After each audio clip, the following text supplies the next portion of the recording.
Yo, it's Mel from Rap Rankings. To hear the full episode this clip comes from and all the other episodes, stop by raprankings.com or search Rap Rankings on your favorite podcast platform. Track 1, Bustin At Em, produced by Southside and Lex Luger, Flat 6. Oh boy. I mean, I think this is truly a harbinger for things to come. Yeah, it is. Because if you give this a flat 6, And it a lot pretty of much the album tells me sounds like this. Yes, it pretty much tells me how you feel about a good percentage of this album already. It's fair to extrapolate that. Yeah. All right, I'm talking to the Flockaveli heads right now before I give my rating. Okay. Flockaveli heads, you have to cling on to me for dear life in this review.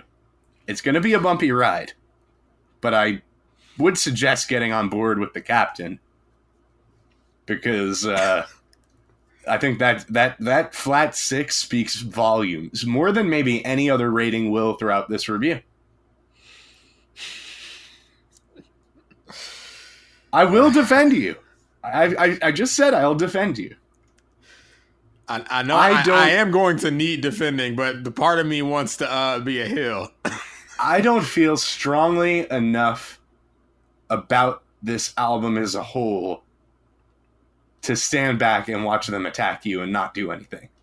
I'm looking at them clinging on to you with that way. You know, he can't say. Well, you can't cling on to me because they're clinging on to me. You got to cling on to something else. He can't save you. No, the Rab Flockaveli heads are clinging on to me. There's no space to cling on to me. Okay. And you can't cling on to them because they're scared of you. Yeah, the HR. I give this an 8-. Sting me, baby. Wow. I'm busting at him. I am. You're busting at him, huh? Well, since you're busting at him, I'm going to pose the question to you. Because this album starts off on a bad note. The very first words. I don't mean the ad-libs, the bow, bow. No, not the words. Okay? This is my question to you. If you're indeed busting at him, this is what he says, okay? Shoot first, ask questions last. That's how these so-called gangsters last. Right?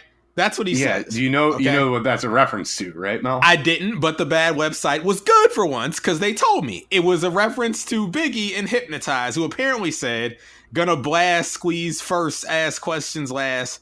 That's how most of these so-called gangsters pass. Now, here's the thing. Which was also interpolated on Squeeze First on the Dynasty, which we did back in season 2. Well, here's the thing. The original line makes sense. Biggie to me is saying, shoot first, ask questions later. That could get you, that's how most of these gangsters get jammed up. They end up passing away, dying. Waka Flocka Flame says, shoot first, ask questions last. That's how these so-called gangsters last. And then proceeds to bust at him for the next, 3-4 minutes. So are you calling yourself or hour, really? Yeah.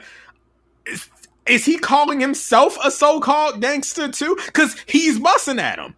It doesn't make sense. His first words out of his mouth, he's like dissing himself, I think accidentally. Like he changed the lyric that he's referencing to make it not make sense, and then he dissed himself. Am I tripping? Listen. Okay, Tucker Carlson, let me speak. I have to ask, okay? Like, I'm not going to do the cop-out and say, I'm not here for the lyrics, I'm here to turn up, bro. I'm not going to do that. I'm going to tell you right now, good catch. Okay, thank you. I just want to make sure I wasn't tripping. It didn't make sense to me. I'm not going to hold that against my rating of the song, because I know how the song makes me feel. Got it. Yeah. But fair enjoyment. Good catch. I won't defend that. Okay. Hey, I'm going to say this right now before we really get into it. There's a lot of songs on here I like that I have plenty of criticisms about. Okay. That sounds fair. There's songs I don't like that I say some nice things about. Okay. I mean, that's normal. That's part of the course for a Rap Rankings episode. Yeah. It's rare that songs are complete dog shit or, absolute perfection. Usually there's criticisms to be levied on any song. There's something nice to say about any song. What this album is to me, as I said earlier, it was my gym album. Yes, you were pumping iron, running laps. Yes. So this is the kind of song I want to hear on the album. To me, anything that deviates too far away from this is not what I want to hear on this album. Mm-hmm. And I guess I could say, at this point, looking back on everything, this album doesn't commit enough to this sound for me. But we'll get more into that as we go on. Well, I mean, I think we can get into that idea of not committing right now, because to talk about the music and I mean, unfortunately, I mean, well, if you like this sound, it's a positive. It's that word, the buzzword. It's cohesive because, you know, the sound is pretty consistent throughout. That's my issue. There with are this some album. outliers. Like, I'll talk about when we get to those outliers. But to me, and I was mentioning this a little bit earlier, I want this album to be more like a Yeezus, where we get nothing but shit like this until the very end. Right. Well, I think Fuck This Industry, which is the outro, is supposed to be the reprieve from all of this kind of stuff. But I do think that there's too much stuff that's not like this littered throughout the album. Yeah, I mean, it's like, I don't know, like 80% stuff like this. And then there's, you know, some I'd say it's cases. more 75% stuff like this. 75. You know, it's just a lot of it is this. I wrote, this is classic late 2000s, early 2010s trap, which is, to me, 808s, snare rolls, and like these overblown dramatic melodies. It's not the earliest incarnation of trap where you've got Jeezy, Gucci, T.I., and there's almost a somewhat musical element to it. This is like, we're going to take elements from crunk, and we're going to take the old trap and take all the synthetic elements and kind of accentuate them, and sort of the organic elements get pushed to the side. The musical, melodic elements very rarely shine through now. This is like, you know, BMF, MC Hammer from Rick Ross, you know, Hard in the Paint, Waka Flocka. Like, that Lex Luger sound is a very identifiable sound in quote-unquote trap, where I don't put it in the same category as the mid-2010s trap, which would be Thug, Future, Migos, Long Way, and it's a little bit more psychedelic and melodic, and it starts to have a little bit more dynamic space to it overall. This is very claustrophobic, almost horror film, you know, being chased by the killer music. Yeah. Yeah. I mean, it sits right in between kind of, and now we're kind of in the fourth wave of trap, which is guitar and piano shit, like this acoustic melodic guitar. Trap era. Yes, which is super melodic, unlike the third wave, which had melodic elements. So, like, if I had to break it up into waves, this would, I'd call it second wave trap. Got it. And it was very dominant from like 08 till 2012. Maybe even 2013. Yeah, I mean, that is the range though. Like that. Yeah, you can, like 4-year window, you know, like college. Now, that's not the only rap coming out of Atlanta, even, you know, on the street rap side of things, because we were just doing Black Boy, White Boy, I think, in season 7. There's some stupid fruity swag, what would I say, like remnants on some of these beats as we get to them. There's elements, sure, but like these songs aren't stupid fruity at all. Right. And there's nothing about this music to me that embodies the first wave of trap. Like, even stuff like Jeezy, Thug Motivation 101, there's traces of that in here. But by the time we get into the Lex Luger sound, everything is much more, I guess you could say, chaotic and overbearing. Yes. There you go. There's, Chaotic and I overbearing. I don't mean to say overbearing necessarily as a negative, because I like this sound in a situational sense. Like I said, did a lot of working out to this album. A lot of walking, a lot of running, a lot of lifting. So I can attest to the power of some of these songs. But I like the sound in extreme moderation. I don't like listening to this sound at home necessarily. I don't even really like driving to shit that sounds like this. I strictly like exerting myself to things like this. And hey, I try to think about music in all different contexts, even if I'm not able in my listening that week. This week I didn't hit the gym so I could rate this album while working out, but I know I've worked out to this album enough times to know what songs can get me through a workout on here. And furthermore, I'm sorry, Mel, in just one sec. I was just thinking about earlier, I said, this was my workout album. This was in the iPod era, right? Okay. So when I say this is my workout album, it's really a playlist with the songs that I feel don't fit this album taken out. So you had to make modifications. Yes, I had to make modifications. I couldn't just play it straight through. Okay. Because I can't also be in the gym thinking about, I got to skip this. I don't feel this one. You weren't listening to No Hands in the gym? No, not in the gym. Not in the gym.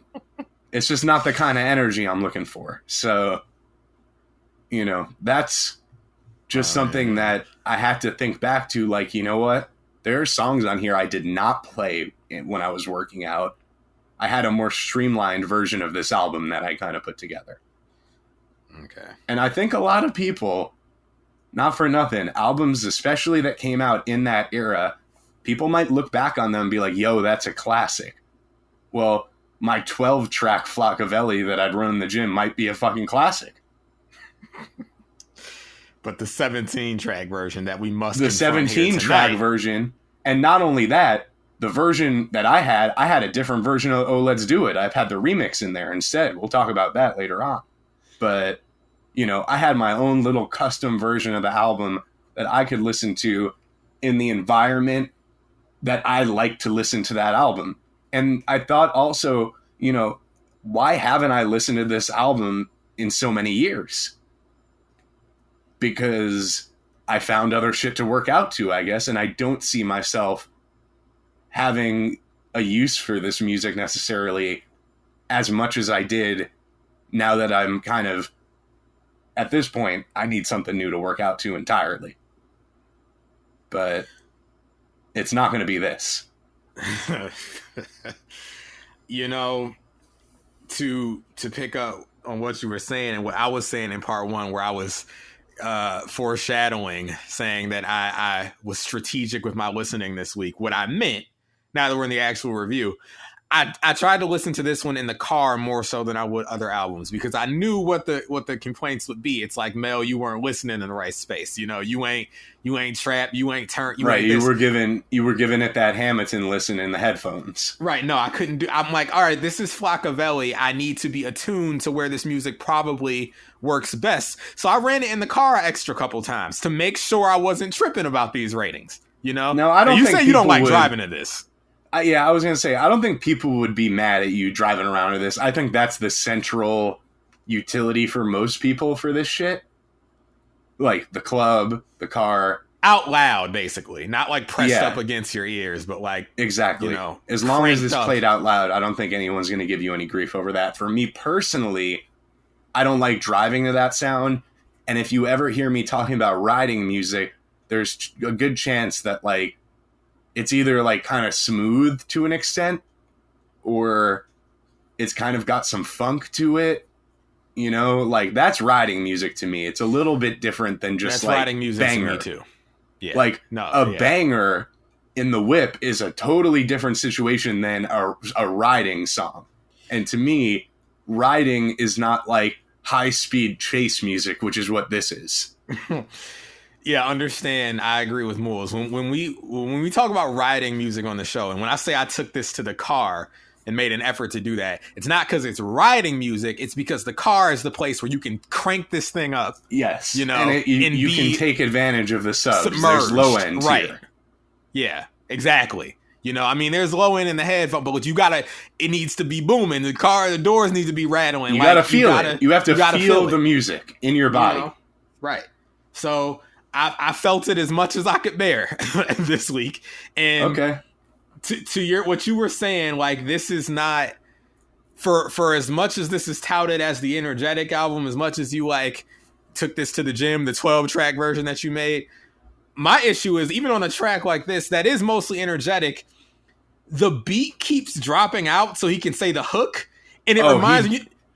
Dude, the beat drops out so much. I have a problem with Bustin' At Em. I'm like, let the beat play. Not on this song. And I think this song also benefits from being the first one that you hear, at least for me, because I can't get kind of beaten down by this sound yet. It just started. You know what this reminds me of, though? Jesse, if you're listening, all right, the third member, Jesse, he told a story on Patreon once. It's in the most recent State of the Rankings from a canceled We Know About Mel special about almost dying over story. A white girl. Classic right? Fucking story. He was in the car, and the guy, they were listening to, was it Busta Rhymes?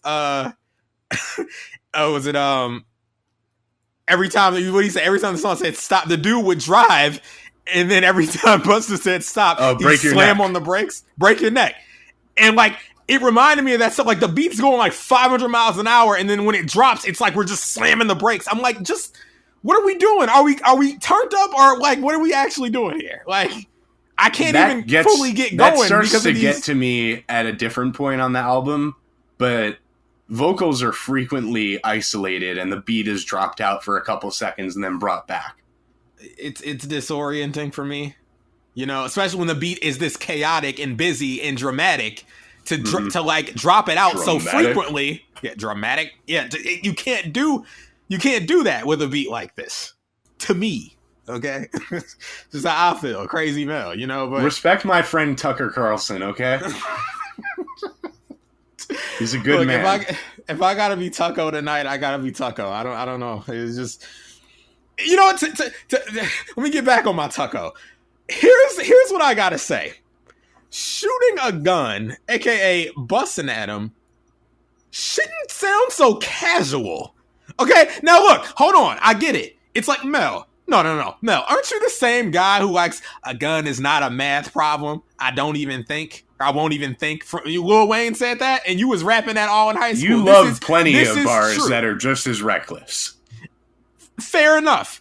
But it's just throughout this entire album, I'm like, if you were really living this way, you'd be dead in like a month. Where's Ebert? It just, look, I know. We're on season 9. For me to suddenly say something like that, it's like, bro, what have you been listening to for 9 seasons? It's hip hop. Sometimes it's violent. But Waka Flocka Flame music is a specific brand of recklessness where I'm just like, this is not realistic. Like, he's gonna die. Like, you can't be this reckless as a gangster because you won't live to continue to be a gangster.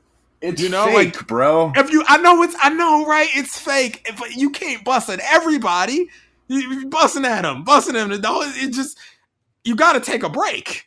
You know, you bust at everybody, you gonna make more enemies. You die quicker. I need Ebert, and what is it real? Here's Ebert. That music was happy, and it believed in love, and it was cheerful, and it was musical, and now you get this music that is so sad and so angry. Well, it's a bleak life, and the music about it is often very bleak. Yeah, I'm Ebert, and Moulz is saying, what is it, real? Look, I know it's entertainment, but I'm not entertained. I'm concerned. There's a certain edge to this that I can't even. I mean, I don't live this lifestyle. Can I ask a question in all seriousness?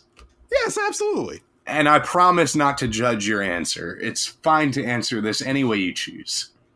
Okay. Do you feel the recent, like, outbreak of mass shootings affected your listening of this album in any way? No. Okay. No. If it did, I wouldn't be upset. I wouldn't be like, oh, get the fuck out of here. Even though maybe you might want to do an audit when things cool down, if that ever happens. But for me, personally, it wasn't really in the back of my mind at all. No, it's... I think I'm just so used to... we talk about good violence on this show, right? Like... We talk about good violence a lot. It should be in the rap glossary at this point. It should, actually. Let me make a note. Good violence. I'm going to add that to the glossary and the FAQs on raprankings.com. But this is not good violence to me. And I know how this is going to sound, but like, I think I'm just so used to rappers making a lifestyle like this sound more romanticized, more sexy, if you will. And this is just so unabashedly just aggressive in all directions that it's like, I can't even pretend, Mel ducked? as I ducked. Of course I ducked, but I already feel away because I don't want people to get confused. It's not his job to entertain me with such grim tales. It's not his job to make me feel like I'm living his life. But when I'm listening to these songs, a lot of the mileage I get from them is finding a way to, I just wouldn't behave this recklessly with my violence. You got to pick your spots. He is so just, there's no hesitation. Everybody's getting busted at. Busted at, they're getting busted at. And I'm just, we got to calm down. We just did Meet the Woo this season. But see, Pop Smoke is a sexy nigga. Like, baby. Okay, there's some jigginess to his violence. Okay, it's violent, no doubt. But like, so this if you were raucous, attracted to Waka, you would like this. No, I don't mean sexy in that way. I mean musically. There is, unfortunately, a part that can be romanticized, whether in the, so you're the saying production in like or the way a things Count are Dracula said. sense. There's a seductiveness to it. Yes. For better or worse, because you have to add the moral implications of being seduced by music about a lifestyle you don't live. You got to ask questions about that. But look, we're trying to talk about enjoyment here, and I just can't get into this. Okay, that's all you really have to say, as long as you describe why. But I feel like I gotta say, because I've rode for a lot of violence on this show before. That's popped me. That's had me adrenaline going. I just feel this brand of violence leaves me with a lower chance of survival to live to be violent another day. But this isn't about you. It's not about me. It's not about me. But it is about my enjoyment. This show, and it's a flat 6. Okay, it's alright. It's alright. Like, I give it an A-. Okay, I think it's a good intro because it's an album that's really represented by songs like this. For the majority of the album, you've got the intense, booming Lex Luger beat, giving us kind of what we should expect musically from the majority of the record. I think Waka's first verse is rather unimpressive from a lyrical standpoint, if that matters to anyone who's listening to this album or review. But I think he manages with lots of high energy ad-libs and his delivery to sell pretty weak bars. I actually thought that this was a mistake. Grow a sumo on my face, call me Flockaveli. But he actually annotated that himself 10 years ago on Genius and said, in Philly, I noticed that a lot of the guys have full beards. I correlate a full beard with a sumo wrestler with a big full face. I've never seen a sumo wrestler with a beard before. Me either. That's some like, how Young Thug would like opt to not explain his lyrics, and sometimes when he would, it'd be like the most abstract, like out there. It's like, okay, I see where he was going with that, but my brain would have never worked that way. Dude, that was like some Young Thug logic. Are on their grind. They don't have time to get their hair cut or shave, hence sumo the face. Ponytails and such. Flockaveli is me being like a Philly guy on my Philly grind. So he actually said that. He's talking about Mise Management, That's My Mother, Yellow Diamond Fozzy Chain, That Bitch Like Butter. Very, very simple bars. But it's all the crazy ad-libs and all the energy that he brings beneath the bars, which sometimes feel like they're more in the forefront than the actual rapping, that gets this one over with me. That actually makes this one of the highlights on the album for me. Throughout the beat, it's not like Heat by 50 Cent, but there's this gun cocking and firing all throughout the beat at different points. As you were saying, Mel, the vocals constantly getting isolated and the beat dropping out. All I Do Is Get Brains, You Can Call Me Pinky is about the level of punchline we'll be dealing with across the album. Right before that, Shawty, I'm tatted up. You can call me Inky. I like it. It's silly. I like Inky. It is silly. I like some silliness. And then he does this a couple times throughout the album. It's that Waka Flocka Flocka Waka. Oh my Flocka, god, Flocka, bro! Flocka, This is Flocka, so. Flocka, My Flocka, first Flocka, listen of the Flocka. album this week, when he gets to that part, I like facepalm. I'm like, this is gonna be a long week. Because, like, I forgot that was a thing that he did. It sounded like a parody. Waka, flocka, flocka, flocka, flocka. I'm like, okay, all right. No, you're I'm going to have to be That's- anti-black. I like when he does Waka Flocka. That's like, when I'm in the gym and I just finished the set, that comes on, and it's like, Waka Flocka, Waka, It's energetic. Waka, It's energetic, Waka. but it also makes me self-conscious about the perception of my people. Hey, I mean, that's perfectly fair, I would say. I'm in here with Tucker Carlson. Look, I enjoy it. As wacky Mel, as goofy Mel, I enjoy it. But at the same time, I'm like, look, I'm going to say this. Waka Flocka Flame, throughout this album, I'm going to say it now, up top. This may be the lowest quality of rapping we've encountered on this entire show thus far. From a lead artist? Yes, from a lead artist, like their album. Like, in terms of the technical proficiency, the punchlines. John Cena never hit a double time flow at any point on his album. I mean, John Cena actually, there are points on this album though where Waka Flocka can't be bothered to rhyme. I'm not saying the lows aren't lower, but the highs are higher. Okay. In terms of technical ability. There are moments on this where I'm just like, man. He's among as far as lead artists go, he's among one of the least impressive lead artists from a rapping point of view. But you know what bothers me though? And this is the other thing I was alluding to. We know about him now. And when I say that, look, Waka Flocka Flame is not a stupid man. Okay? I've seen enough of him outside of music, like interviews, and he's not. I get the sense that he's playing a character, and so makes this music worse. He's not a 4.0 GPA like 2 Chainz, whose dumb shit is actually kind of like smart dumb. Right. This is like I'm almost like I want to be like, you should be ashamed of yourself because you're not this dumb. You're pretending to be this dumb.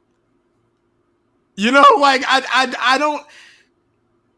There are moments on here where I'm like, is this nigga short bus shouty? Like there are moments where I'm like, yo, this dude is. Well, he's not an astrophysicist. He's just not as unhinged as he sounds. But I know that he's not as, I guess, low effort and brain dead as he sounds on this album.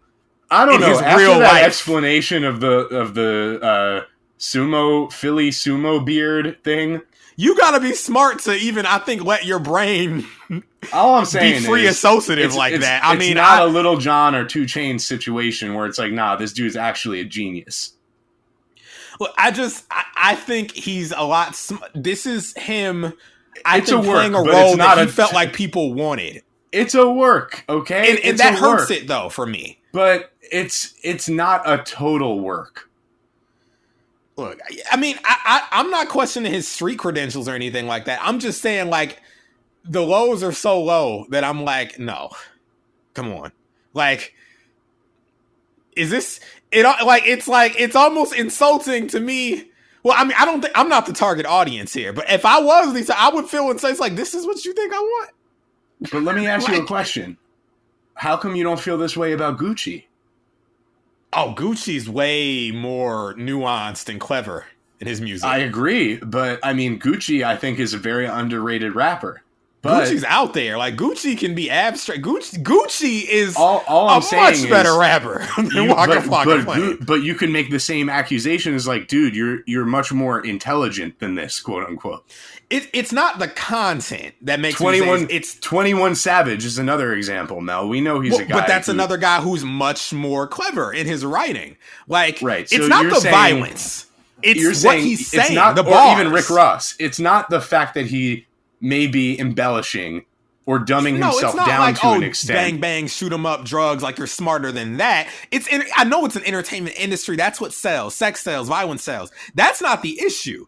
It's the actual quality of the bars. It's like, this right. is If bad the bars rapping. were of a higher quality for you, you would feel differently. Like, if he was as good of a rapper as Gucci is, you would like him. Yes. I was just offended by how bad this rapping was. Now, like, Mel, we just did album. Playboy Cardi, too. He's not a great rapper. You read some of those bars on paper, it's some of the worst bars we've ever done. Playboy Cardi's approach is very much rooted in being stylistic. Yes, like, and as a stylist, he understands, like, using his voice as an instrument differently than Waka Flocka Flame, but seems to have more of a command over it. Waka is not, I wouldn't call him a stylist. He's kind of just straight up talking. I mean, you got the ad-libs, not as a rapper, but it's the ad-libbing, it's the yelling, it's all of the ephemera around the actual rapping that makes him a stylist to me. Yeah, when that's he as established actually as he gets. They say this a lot on the fucking Bruce Pritchard podcast. They used to, at least. I haven't listened to that show in like 3 years. But Bruce would talk about people. Conrad would ask him about a wrestler and what went wrong. And he would say, well, things were great until he went in the ring and then the bell rang. And I feel like Waka is a bit of, and then the bell rang. And that's the reason why he hasn't made a project since Flockaveli that people have sort of coalesced around like they have with Flockaveli. Because once the bell rings, once you take away the Lex Luger and Southside beats and he starts dabbling in other genres, all of a sudden you're faced with the idea, like we were talking about him as a boom bap rapper, right? Yeah. Do you know how many better people there are to listen to over boom bap production? Countless. You know, so that's where he gets exposed for me. That's where I would argue, and I'm not trying to really get into what a person's intellect is when we're trying to just analyze the work. Well, I'm bringing that in because after this album, he revealed himself to be more, which made me question a lot of this stuff. He did and he didn't, though, Mel. That's what I'm trying to tell you. If you listen to his boom bap shit, it's off a step from a lot of other boom bap shit. It's like, and I would expect that. Oh no, yeah, no, like the level of lyricism did not increase. Maybe the sound did, but it's not like all of a sudden he started pulling out verses like we saw from, you know, Wayne after Carter 2 when people started taking notice, like, oh, this dude can actually rap. So when he did this whole like I can really rap rebrand, you're telling me all he did was hop on the boom bap beats, but he was still rapping the same way? Basically, it's not like, that's what I'm trying to tell you, is that like he's not like a 2 Chainz who you hear he's doing an album with Static Selecta and it's like, word, that makes sense. He's a hip hop head.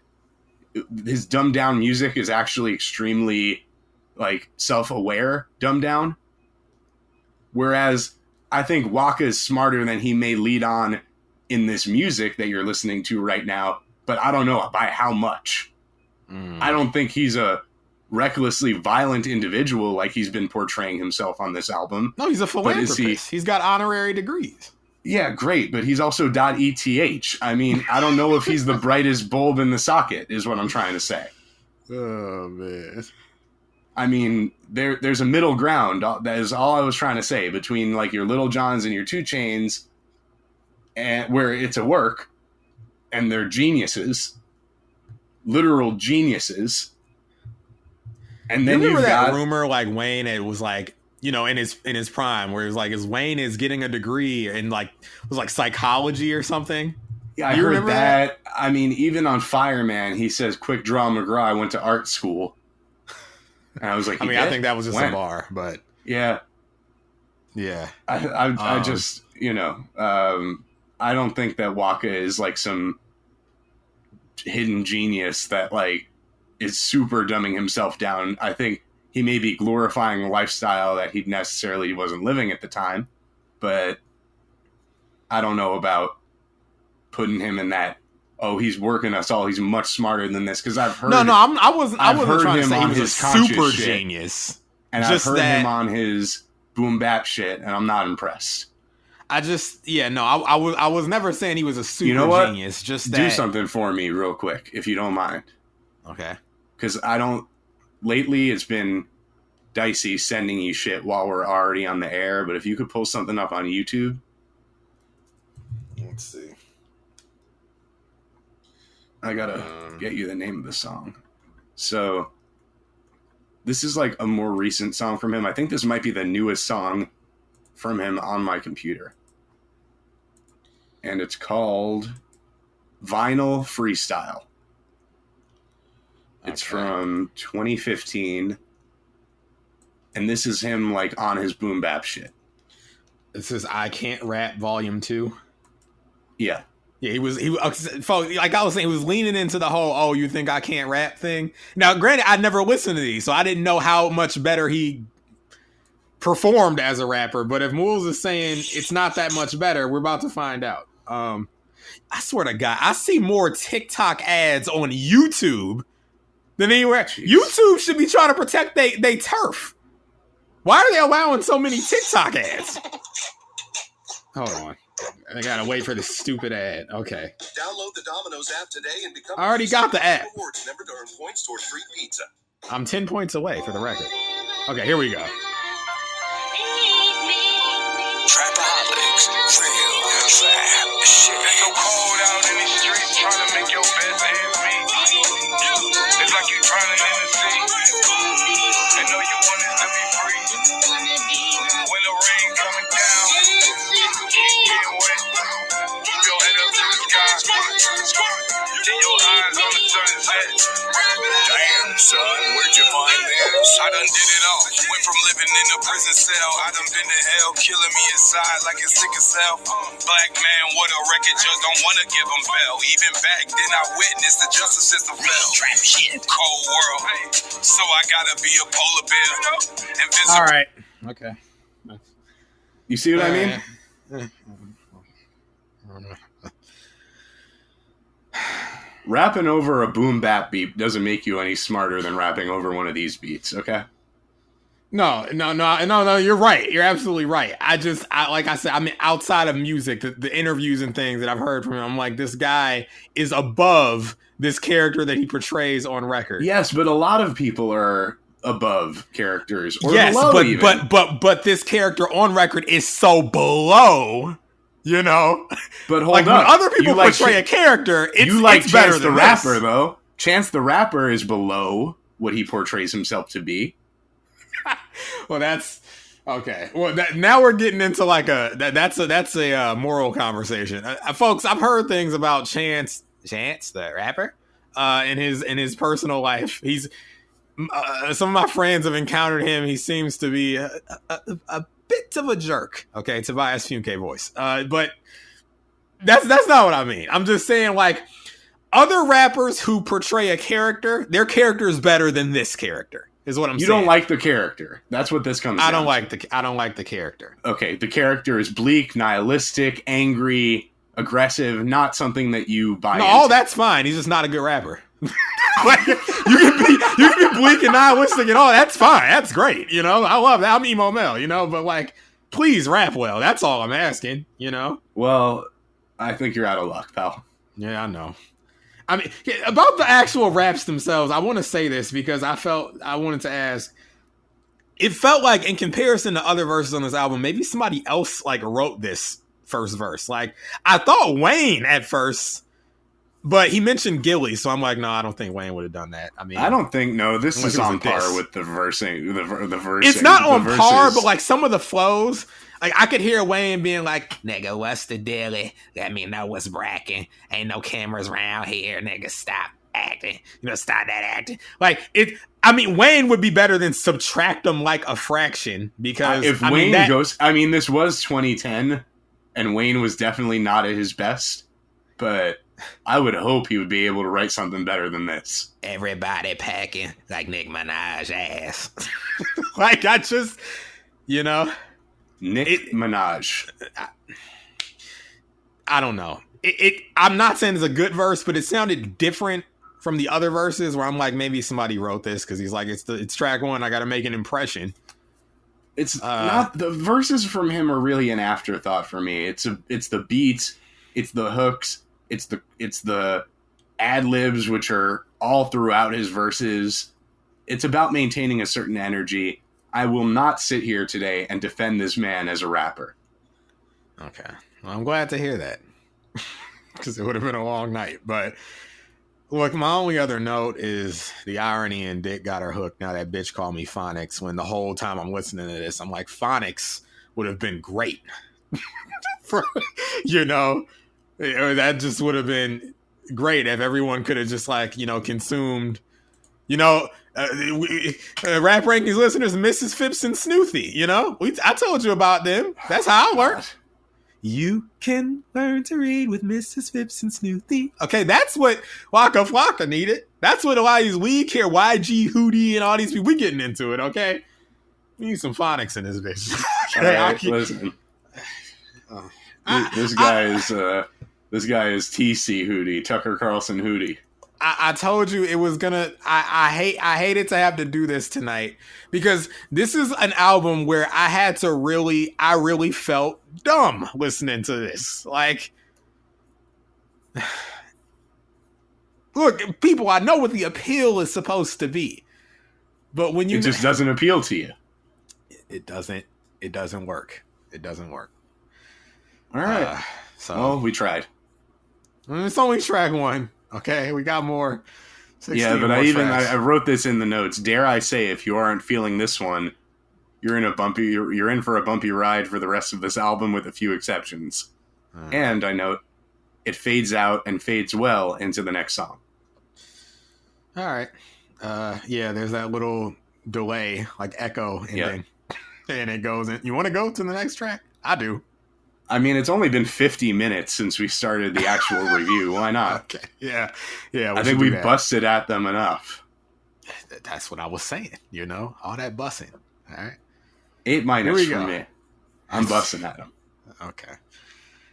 Yo, it's Mel from Rap Rankings. To hear the full episode this clip comes from and all the other episodes, stop by raprankings.com or search Rap Rankings on your favorite podcast platform.